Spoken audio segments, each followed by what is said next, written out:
Hello guys, hi guys, Masquera say, guys,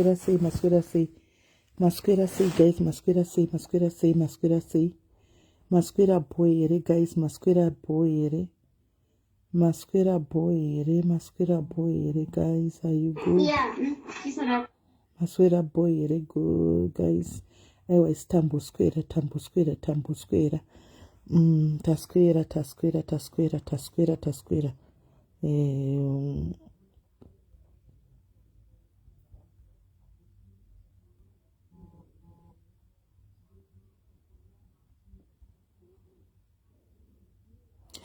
Right guys, and I can see yeah, andina kubudisa face yendu, andina kubudisa face saka ndokunzwa nzeve guys, saka ndakatoti zvitirarire hangu, ndakatozvitirarire.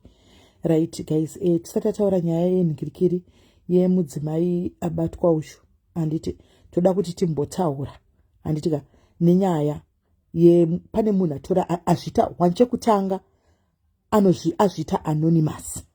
Guys, yes, we know very well. Ini you know me guys. Kuti nini ndinomira pachokwadi. Handina kuti chi kana kuti ani kana kuti ani. And I hate munhu anobira vanhu and I hate panoitwa chitsotsi. Right?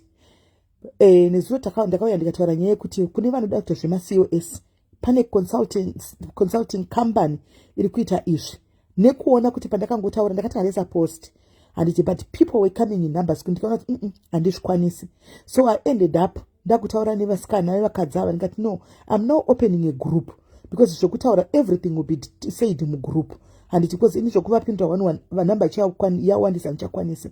Mukanisa group ratakavhura nezuro iroro, izvo zvindofunga toinona ari kuma 200 and something. Imagine kuti denda ndisina kuvhura group, vanhu vese vandaigona kutaura navo ndikavagona here, ndangasingavakwanisi. So I opened a group, ndikati munhu wese mugroup imomo. Mugroup what happened, zvakaitika mugroup imomo, tapinda mugroup ndakabva ndataura nevakadzi ve-consulting company ndikati right ladies, we want everything to be transparent, we want everything to have all the details as usual, sezvandinongoita. Right, inini ndoda kuti munotaura nevanhu, people have questions, vanhu havakuzivi, I want people to know you. So I'm going to open the group because ndakarisa ma-settings ekuti only admin, and I am the only admin imomo. Ndikati I'm going to open the settings ekuti people should allow to ask mubvunzo so that vaite due diligence dzavo kugroup uku, kuwhatsapp group. Ani muri kunzwa kuwhatsapp group uku ndikati mukozodzosera kuzimu women amene whatever zimu women in UK uko modzosera information anonymous. Kana uri pano kuti uteerere ubate hana yako katatu nokuti zvawaita manyoro awaita iwe ngoda kuita due diligence, unongoya uri unogoitira ID, unouya pachena usiri ID. 1 2 unogona kuya kuseri. Due diligence inodiwa handika panenge pachibudiswa vanhu mari, but inini unogona kuya kuseri SIS MELLY zvakachita vakawanda vauya kuseri guys. Comment section you can comment vamwe vauya kuseri SIS MELLY zviri safe here SIS MELLY kune what do you think, what are you saying? Imimi vanhu vanga chitobvunza inini questions kuseri tichita due diligence dzedu tese kuseri tichionesana andika varume zvese nevakadzi ndio inonzi due diligence. Ndichivaudza kuti ndee munoinvestigate makadai nekusaidi isu ndichitawo ndakadai nekusaidi kwete kuti unotora post yakandwa mugrupu because zvazoitika nezuro zvekuti ndavhura vanhu vakataka kubvunza mubvunzo yese yavaida. I didn't ask anything, I was there following vanhu vachibvunza mubvunzo because hapana pandinombofa ndakaita kuti ndironge something chekuti vanhu vangu vabigwe. Handisi mbavha, I'm not a thief, right? I am not a thief. What's going on here guys? Right. Pachamba ndikaita kuti vanhu vangu vabigwe hazvigoni. Ini tinotonetsana nevanhu vari kutora mari dzevanhu dzema-COS vasingapiwa ma-COS avo. But kana ukatora mari yemunhu uchideliver COS rako, you've got no problem with us. Ukaona munhu anoda kuda kuti silence munhu yeye panyaya idzi anoziva kuti ane zvipande. Kana usina zvipande isati abasa neweso because vanhu vakutengesa macourses avo nemari dzavanoda, right? As long as uchideliver, we don't have a problem with you. Inini ndakazvimirira for one kwete kuti me ini kana ukangoti munhu akabvuma kutengeserwa hamene whoever vanotengesa ma-COS nani hamene kunze kwena handizivi vakatengesa ma-COS avo vakati 10,000 ukabvuma ukariwana COS racho, I don't have a problem newe because maita agreement yenyu wadeliver. Ndine problem nevari kutora mari dzevanhu and they are not delivering these COSs kana kuti vari kupa vanhu ma-fake COSs. That's why I've got a problem with because mari inoratidza kuti ini ndogara kuAfrica guys, musakangane. Ndinoziva kurodza kuita maridzi. I know kuti maridzi tinodziwana sei. Then there ipapo ndinenge ndachove ne problem. Andi muri kuona. But mukauta dhiri renyu mukawirirana, I don't know, handizivi mawirirana mari. Iwe uchatsona kuti mari wako ndiwe mawirirana nemunhu wako zvamavimbisana wapiwa, handina problem. The reason even is ndakati vemaswitch vese, if we are talking of maswitch, regai ndikudzosere kumasure. Tikutaura vanhu vakapinda mu-UK munomu andika vachinzi vatenga ma-COS avo kana kuti vapiwa ma-COS avo vasvika munomu vakaona kuti hakuna mabasa, right? Vamwe vanenge vasina kuudzwa kunzi hatina mabasa, vamwe vanenge vakaudzwa kuti hatina mabasa. Handiti vapinda munomu hamuna andika ava vane makambani avanoshanda navava handiti ari kutotora.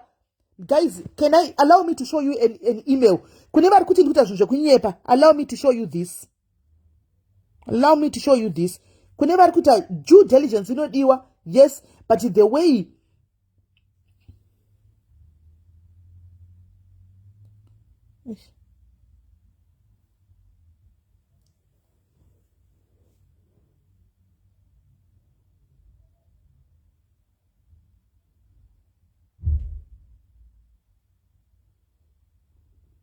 okay. Let me show you this. Okay. Right. Ndichagona kuona bva pekutanga. Muri kuona iyi. Verengai. I want you verengai. I want you to do not muverenge. Verengai. Verengai. Thank you for your email. Would not be able to process your visa while you are in the UK. You need to be established in the UK with a current visa. Dove must switch up. Hanumukona. Dove must switch up. Dove must switch up. Antika. Dova murungu. Anonze thiku. Victoria Kokuramo. Whatever. Antika. Right. Dove must switch up. Right. This is it. Andika ndini ndakanyora ndakandanzi ndinyore apa, so ndakanyora. They responded andika ndikapindura ndikati zvese I drive zvese and everything zvese. Anomaona mistake yakazoitika ndekuti inini vari kuda vanhu vari muno vanove ava ndo vanhu vakapinda mu UK vasikana ava vakauya vasina ma-hours ava, vasina ma-hours ava ndo vasikana vakauya ndo izvozvi vakatoaplya vakaitoiswa nevasikana nema-agents vakatoiswa kukambani iyoyi. Mabasa anotoripo vanopinda izvozvi. Inini I was not eligible because visa rangu pekutanga angasina kusanangurikwa. Pakasanangurikwa kuti naiwa ndine visitors visa because pandakaisa ma details emuno andi muri kunzwa ndakaisa madetails emuno saka pakuzonofona pakuzonodai vakudai ndobva ndati aiwa vachiti tipe madocuments avaida ndikati handina madocuments iwayo indakaine visa ndopakati okay tikuda vanhu vari muno dhara vari muno ava ndivo ava vasina mahours ava andi muri kunzwa vari muno ava ndivo vasina mahours ava ndo switch yacho yese butterfly zviri silinda muri sei saka zvadaro paipai handiti vanhu vabvunza mibvunzo yese vanhu vabvunza vakatobvunza zvakawanda vamwe vakati what happened if tabhadhira madeposit edu and then tanyimwa visa handitika vanhu vakabvunza mibvunzo yese I think vaitoresponda nemaaudios of which I kept the audios dzavo ndinadzo and ndikatoudzawo mwari mugrupu tichengetai maaudio ese emibvunzo yese yaibvunzwa nevanhu nekuresponda kwavaiita zvese tinazvo I said mugroup, guys, due diligence dzedu. I said mugroup kune vanhu, okay, magutsikana vanhu tagutsikana handitika vanhu vatotanga toisa papi marini. I said to them, wait. Ndo due diligence terai munzwe. Wait, guys. Kune vashoma vainda kumberi. Handitika regai vaitigwa ivavo first. Zvinhu zvese mugroup muno mutinogara muno. Kana uchiziva kuti uri COS zvemachokwadi uri pa vangangoitigwa vatiri kupa kuti vaitigwe zvinhu zvemaswitch because zvemaswitch hazvinetsi zvagara zvitoripo handimaona ava vekuafrica kazhinji ndivari kuchirwa mari handiti ndikati wait mirai vari kumberi vatanga kuita vari kuitigwa zvinhu zvatanga kuenda be patient guys ngavachiitigwa every process guys kana ndiri kunyepa vanhu vari mugroup taura kuti simile muri kunyepa vanhu vese vari mugroup muri kuitigwa process idzi munouya neevery pamave muchikanda pagroup muchikanda every process handi muchaita mainterviews kana uchigona kusnepa screenshot nemurungu wako come and post tindatoitwa interview nhasi madocuments angu ndatoisa kune vakaisa madocuments avo handika ndatoisa madocuments angu ndabvapo ndaita interview handiwana interview yauya ndapasa interview ndakuita zvevisa kuti vamwe before process yekuti waisa kuvisa then tozoti kune vanhu it's your decision now kuti woita here kana kuti worega mushure mekunge waona zvinhu zvamwe zvadini zvainda handi muri kuona mushure makunge maona zvako zvevamwe zvaenda iwo uzochindisawo saka ndakatovaudza imbomirai garai mugrupu but mirai makadaro vaendesa ava vatange vaitirwa handitika vaendesa vatange vaitirwa kana vaitirwa vaendesa ava handitika then pane vaendesa vari kumberi ava inini wacho I am included handi muri kunzwa ndakatovaudza ngati inini wacho ndichikupai process yekuti ndadai iko zvino madocuments takaendesa Anamana, change chikupai information zviri kufamba sei. I am one of them. Ndikati kune chinhu chimbomirai. Why? Kana kuri kuti pane game roda kudya mari, kana tangoti munhu wese bhadhara mari. I said wait. 4-5 people vaendesa ivavo ngavatange vaitigwa first. 200 something imbomirai makadaro. Mirai makadaro. Kune mumwe wangatouya achitoda makosi akawanda zvokutodaro. Akawanda zvokutoti watoda makosi more than 10-11. Vana nemari dzavo kunzoko. Guys, I said wait, exercise patience, wait. And more.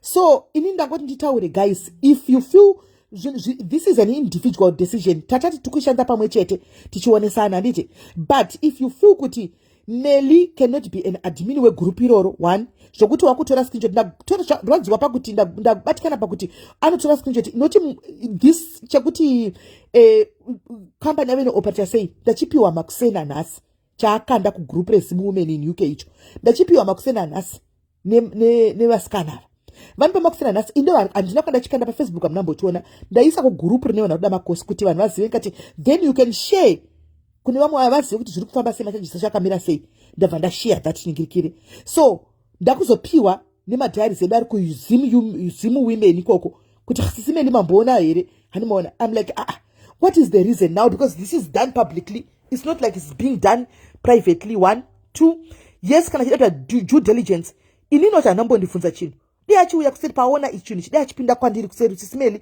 chinhu chamakanda obvunza mubvunzo saka kuzimu women kunoitwa due diligence here. That is my question. Kuzimu women kuri kuitwa due diligence ndokune home office here ndokune makambani aya here ndosaka ndati hapana due diligence angachida kuitwa munhu angachida ngozama kuonesa mheno kuti vanhu zvinoita nanhiko ava Facebook kuti agara nayo takuiziva anongotora screenshot so kana ngotora picture yako so oya ukanda woti nice omira kadaro handiti page rine vanhu voya vachiataka vanhu voya vachiataka ndo zvavanoita. Anongotora kana picture kungoikanda sina kusa caption, comment section ndo ichaataka. So we know this game toriziva, because handifungi kuti yanga iri nyaya due diligence. Due diligence munhu aposta ndini unondiziva, wakatopindawo mugroup urimo, because munhu obviously ari mugroup iroro. You come to me kakuseri, you come to me kuseri, Sis Melly wobvunza mibvunzo yese yauri kubvunza, totoonesana ipapo, because I'm doing this for you, I am not doing this for me. Ndokumbura mupa understand ipapo, I am doing this for you, not for me. Guys, I could have done this ndega kuseri ndakangonyarara, but I'm doing this for you. Ndine team riko Africa radyirwa mari ruda kutoyawo kuno, handimaona. Saka musavharire vamwe mukana, because imimi are already in the UK. Anti aenda kanoposta mu group re UK, meaning to say this person is already in the UK. Vedu musarwadziwe ne vamwe vanhu tapindawo mu UK haisi yamai vemunhu. Antika ine varidzi vayo, chero kaita macitizenship yemuno chero kadi, but you are a Zimbabwean. Tiri mazimbo tese. Regaiwo vari kuAfrica varida kupinda munyika muno muvapinde kana vachikwanisa. Kana vaine zvikwanisiro vakapiwa visa, kureva kuti vanobvumidzwa kuti vapinde. Sevapindura makaitawo gore ramakapinda. Vazhinji veipa makapindawo muEurope muno manguva yacho kwakusina mamusina mapepa. Makatopinda mukatambura, mwe mukaenda kumaasylum, vamwe muchishandisa mapepa evamwe, vamwe muchiwanda, vamwe muchidini, andi kutsvaga kurarama mu foreign land, kutsvaga kurarama. But mukati vamwe vakuda kuzama kuti vadai soo, muda kuzama kuvharidzira vamwe, because zvaitwa paplatform yakati kana zvaitwa naningi, azvishamisa ari munhu ari padhuze nevasikana narutendo wachona ari kuita izvi. Anmona, rinenge ritori godo. Kana ari munhu ari padhuze narutendo, anoda ndotokuudzai, I know how social media works. Anogona tove munhu ari padhuze narutendo ari kuita izvi. Kana munhu akatovengawo isusu inini pano ari kuita izvi. Anmona, kana vachida kupinda vanhu vane simba rekushanda, regai vanhu vapinde, please. Utsinye, ngatisiye nyaya yeutsinye. Takawana kupikwa utsinye asikana. UK munhu wese ngapinde. Canada tikatowana tinotokanda kuti ndai Canada. Who doesn't know the situation in Africa right now? Ndiani asingazivi situation iri kuAfrica? Asingazive ndiani? Everybody knows situation iri kuAfrica kuti kunhu kwakaoma. We were all praying for a change, but zvakaramba. Saka regai vanhu vanotiza vatize, nokuti zvinhu zvinomira mushe. Anditi. Then imi moda kuvharidzira vamwe. Moda kutanga kunoti hanzi vamwe muri kuuya vakadzi vakuru kukuzira kuti hanzi vangu vachiita due diligence. Saka maita here, maiwana here due diligence kugroup ikoko page kwenyu? Maiwana here? That's my question. Maiwana here due diligence achina kwamanga muchiita ikoko kwamanoposta? Maiwana here? Did you get it? Kana yanga iri due diligence, maiwana here? Maiwana here?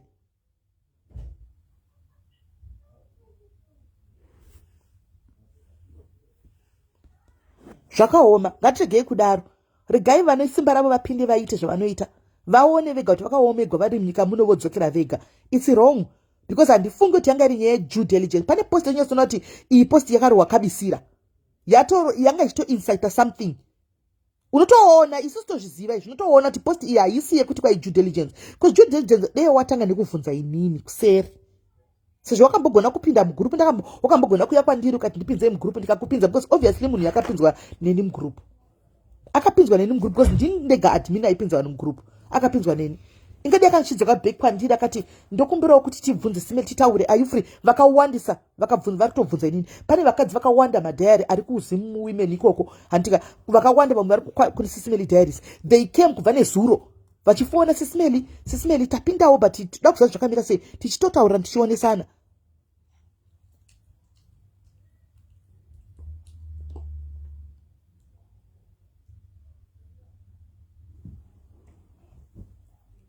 Iwe Anisha babes, anditika ati understand kana chita let people speak their minds and they marry no. Which minds? Because andina kuna munhu aita problem pano. Post ya ina inyorwa nezvokunzi kana kuti vanhu havasi kudyirwa mari yangonzi boy here SIS MELLY ndeadmin vegroup iri rina admin anonzi Rutendo ari kuita don't do that, don't do that. Ari kuita zvemaCOS. Saka what was the mind there? What mind are you talking about there? If you saw the post, what mind are you talking about there? Mind the hip hop. Ndeipi mind paposti chaungati wowe pane munhu ataura mind yake, ndeipi mind apa? Ndeipi? Let me go back to the post nyasonzwisisa. Inini ndatsingangodi utsinye wakaipa. This one is this safe, guys? SIS MELLY is the admin of this group, and this lady anonzi Rutendo are based in UK. Period. Apedza. Hapana zvinhu zvanyorwa. Hapana zvinhu zvanyorwa. Iye atobvunzwawo kuti guys, pana ari kuzivawo here ane anything concerning this company yevasikana ava vanonzi Rutendo. That was what we were going to say, due diligence. Ari kutsvaga kuti vanhu company yakamira sei iri kuita zvinhu izvi. But yangononzi, is this safe, guys? SIS MELLY is the admin of this group, and this lady anonzi Rutendo are based in UK. Ndobvaipera yakada ndobva post riya ratakanda kunobva atacha ipapo zvazvatopera. Kupage inonzi Zimu women in UK ndokwakanda. Page inonzi Zimu women in UK ndokwayakandwa. Ndatozoipiwa ndatoipa nawadhayari akawanda ariko chimweni pacho semuchipepa ichochi. But ndangoti wedu ngatisafarire vamwe panze. Izvo waona wa marketa manje vanhu handichagoni zvaita WhatsApp yangu yazara. Don't do that, Maya. Remove the shoes again. Remove the shoes. Remove the shoes and put them down. WhatsApp yangu yakupfuta. Handichagoni. Ndakangoita zvinhu zvisina zvekuti zvanga zvichita kuti munhu wese don't do that, Maya, man. Don't do that. Kwaina simakatsamwa ndodzoka mahepi. Kana kima ndambotsamwa ini. Andina kana mbotsamwa.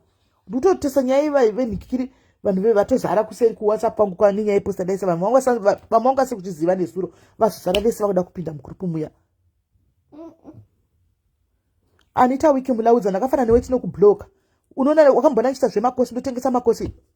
Ndojira vanhu mari sei ngati kubloke, you are very negative. Chinda unodza mai vako izvozvo. Dovaroi negative people. We are very negative. We are negative people. Ndosaka tisingabudiriri. We are very negative people, guys. Very negative people. Umwe uyu akutoti hanzi munojira vanhu mari. Atouya kutaura kuti mukujira vanhu mari. That's who we are. Kana vanhu vakuzobudirira pamberi. Munoziva kuti nyaya yemakosi, guys, yakatanga 2021 ndakambokudzai. Vanhu tikataura futi the same thing kuti vanhu muri kudyirwa mari, but vanhu havana kupinda here. Vanhu havana kupinda here. Ko sei yanetsa iyi yemakosi? Ko pamwe pese panouya zvimwe zvichitaurwa munodi kutaura. Kana patinobatsira umwe munhu kunze uku munodi kutaura kuti muri kudyira vanhu mari. Why iyi yanetsa? Why iyi yanetsa? Yanetsa papi? Vanhu vese vari kupinda, guys, mune vanhu vangana pinda vemakosi muno vari kupinda sei kandi? Kana munhu wese achingodyirwa mari, vese vapinda vese ava vari kupinda nepai? Vari kupinda nepai? Havasi vese vari kudyira vanhu mari, guys. Vamwe vari kupinda, yes, vari kupinda, vamwe vasina ma-hours, vamwe vane ma-hours. But vanhu vari kupinda ndochokwadi. Vanhu vari kupinda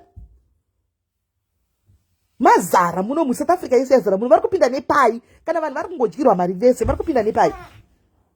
Mukana wouyaone kwatiri toti rega tipe vamwe, rega tipewo vamwe mukana vapinde pano. Kobuda vanhu 1 2 3 out of vanoti vanhu vangani konzi muchazi muri kudyirwa mari. Musadaro, guys, it's wrong. Regai vanhu vararame. Siyai vanhu vararame. Siyai vanhu vararame. Musadaro. Haidi aposta. If it was due diligence, inini handimire side rekambani kana kuti rechi, ini ndinomira kuside revanhu. So meaning to say kuti you are very free kuya kwandiri kuseri, iwe totaura kuseri. Handimire side rekamba kana side rechi, inini vanoshe madhari checheonosi kuti kambani nditotaura kuti you come at your own risk, because ndakaona chandaona anditika ndinongochitaura kuti haiwa vasikana hatidaro, haiwa hatidaro. Munozviziva hazvi zvinyuwani izvo zvokuti vazhinji munotondivengera kuti makambobvondogwa pano nenyaya dzezvitsotsi. Vazhinji venyu makatondimakira kuti nyaya dzezvitsotsi zvamakaita dzakapfuura nepano papeji, ende maisada kuti zvitaurwe. Isusu to ini ndomirira vanhu, so I'll be disappointed with the same people futa ndichimirira futi vavo. Handika ndozoona makuti hatogona kutozodai vari kutidyira inini ndokudyira matinoita kosi. Endakati mukana wauya chete, handitika mukana ngaungoitwa kana uripo. kune vashoma ivavo ndopatichaonaka vamwe vese takawirirana on the stage kana chikudyirai mari ndingati mbomirai kunza mari kati ngati ndakatotanga kuti bhadharai itounzai mari account number idzo pane munhu ane account number apa bvunzai vanhu vari mugroup kuti kune akapiwa account number iri bvunzai vanhu vari mugroup kuti kune akapiwa account number iri hapana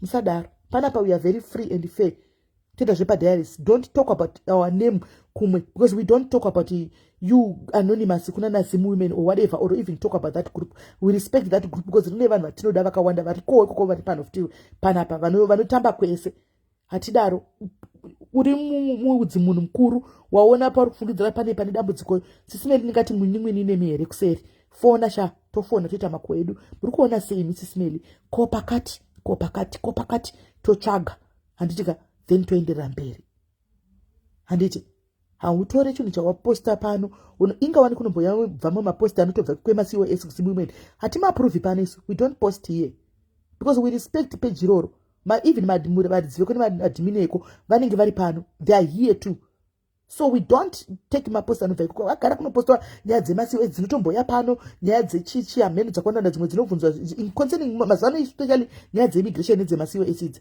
but we don't approve because yabva ikoko we don't approve right anzivanoda license here license kune pamwe pokuti vaitoti kana wine license is an added advantage but I think kune zvinonetsa kuti ndinyatsochikutsanangurirai pano munzwisise handitika zvandichaita what I'll do and what I'll do I'll bring these ladies here on social media handitika here so that munyatsokuona kuti ndakangomira pachokwadi before you go around tarnishing people's names I'll bring them here so that pane vakawanda vari requesta kuda kupinda mugroup asanda kuapprove kuti mupinde mugroup handiti ndouya navo pano toita question and answer handi ndo due diligence amuri kuda tizviitire pajekerere pamhene bvu pano kuti muone kuti inini personally I've got nothing to hide inini ndakazvimirira and naivo hameno kana chiripo chavari kuti hide tichazochiona because so far rizino vakaita question and answer nevanhu 200 and something andifunga ameno andioni kuti andizivi let's go for it izvo zvindodori nyaya dzemuva mwadado kubostawo panapa vakadodlawo mari yomwe munhu 20,000 yemaCOS ndinotovaitira live saka ini moti ndinozoda kuitigwa live kunzi vadla mari dzevanhu dzemaCOS moti zvakanaka izvo ndizvitise munyama ini gasi kandichizvitambura regai nditambure ndi kuafrica ndisina COS racho but chandigagoni kutora sendi remunhu kuti ndidle handingagoni kuti ndibire indogara kuafrica handingagoni kuti ndibire abiya wangu andoziva kuti ari kutogara mumukuku kana kuti ari kuZimbabwe kwari kutengesa mavheji my conscience will not allow me the God that I save will never allow that inini pache zvangu moyo wangu haungabvumi kuti nditoti ndatobira munhu ndishwa chitondipa mariyo ndatoiba mari yako COS nobva ndatobloka it will never happen inini pache zvangu it will never happen ndotrustwa nevanhu pano regai ndikudzei ndine timu riri kuUK riri kugroup renyika koko vanonditumira mari dzinotyisa pane ndiri kuSouth Africa uko mari dzinotyisa dzandotumika kuti titengerewo zvakati nezvakati mindise kumusha you can go back and ask them group kwenyu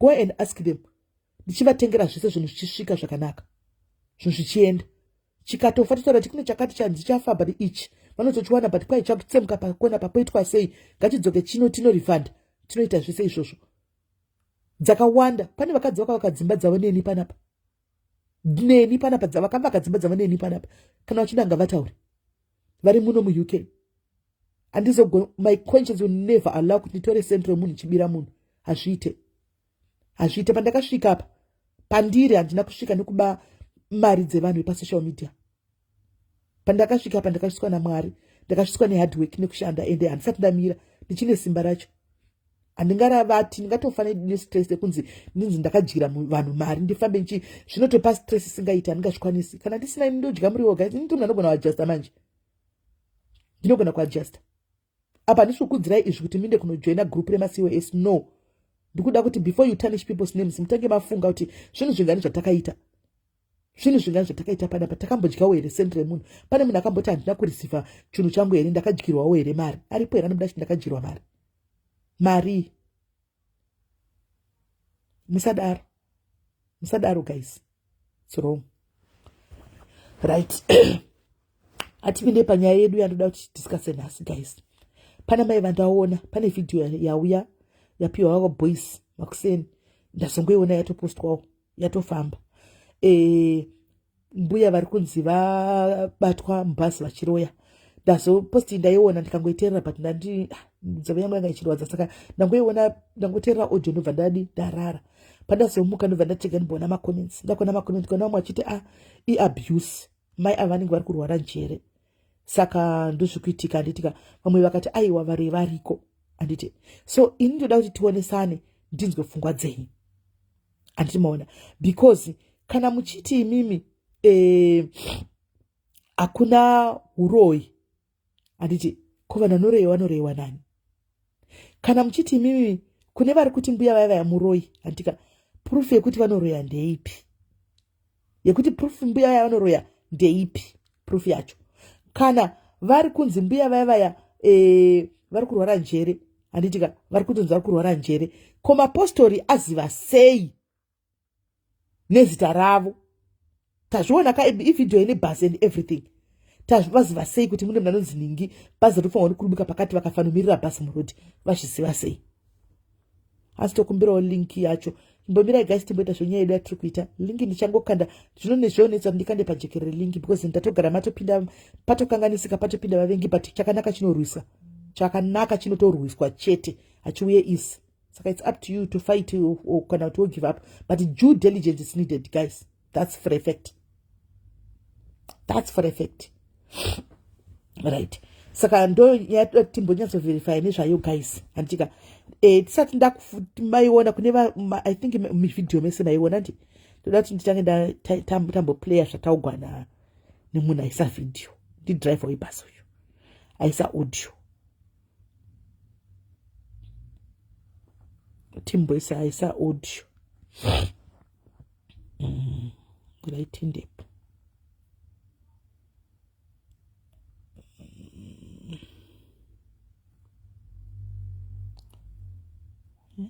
audio right ndinoratidza munhu angachirwara nenjere